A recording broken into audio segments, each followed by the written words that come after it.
Lawyers, yeah.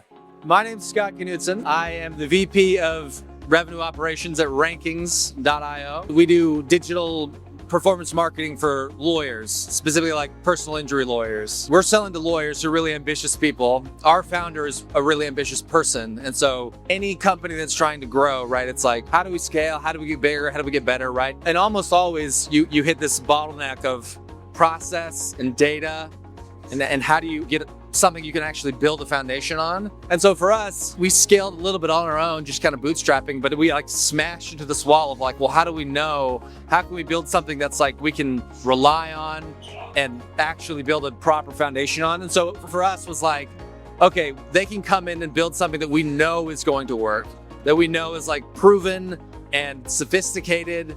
And for me in RevOps, it's great because I don't have to like put the entire weight of everything on my individual shoulders. And I can be like, okay, I can work directly with this team who's like, oh no, we know how to do this. And then I can be that conduit for my company and back and forth. And we can all kind of collaborate together and say, okay, this is what we need to work on. We can't jump ahead. So a lot of times we would like, squirrel be like, we got to fix that. Oh no, we got to fix that. And what happens is like, you forget those kind of proper basic things. And so having that kind of weathered, mature hand is what? We can't do that yet. We have to fix this first, right? And then we got to fix this first. And then once you're able to do that, all of a sudden it's like, oh, everything's working and it's way easier to scale. So for me, they're a huge life save. I don't have to go hire 10 people. I can rely on them. And so it's like, I love RP. This is something that I feel like RP is really good at, where we grow. And as you say, like all of a sudden it's like, we didn't realize this new set of problems opened up as we hired 10 more people and we brought on 50 more customers. And it's like, oh, okay, we have new bodies, new problems. We got to solve this stuff, right? And you only know what you came from, which is like, oh, well, this is how we would have solved the problem before. So let's add another lead stage, or let's add 10 more fields that can track this data, or let's do something that we used to do. And I think what's great about RP is that they can come in and be like, no, like, this is what you need to do, right? You're at this stage and we know how to address these problems and you actually have to do it this way. Or better yet, we knew this was going to happen, which is why we set this up, right?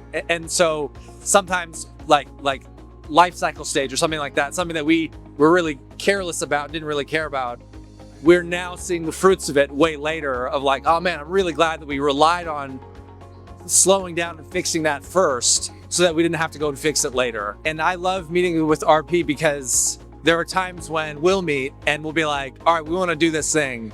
And we're like, they're going to push back on it. We know they are, right? And the approach I think is so great. And this is like that collaborative piece is like, we say like, hey, we want to do this and we think this is the right way.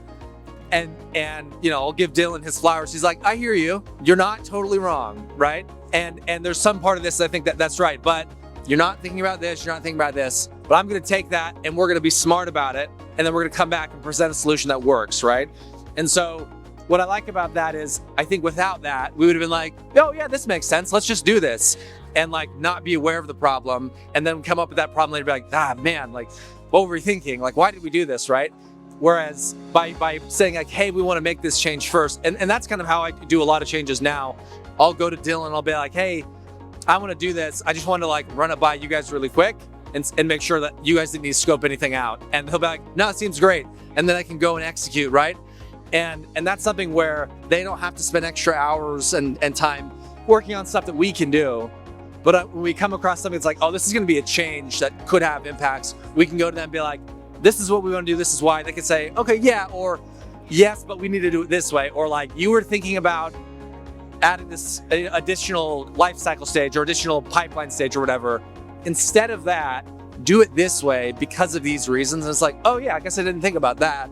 And now everybody wins, and they put out a fire that would have happened later, right? Because of that kind of extra, they have a little bit more foresight than we do because they deal with it across lots of customers scaling the business. We only know what we know. Moments working with Dylan in this capacity, we had an issue where we wanted better round robining for our reps.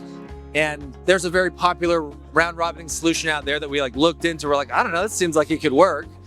And we were just like, hey, like we're thinking about, I don't know, checking this out. And he's like, yeah, I mean, it's a good solution, but like, you don't need to pay the money for this. Like, we can just build something for you that's cheaper and does the same thing that you guys want. And it would have been in their interests to be like, oh, more billable stuff. Sure. Another thing we can manage. But he was like, no, you guys don't need this.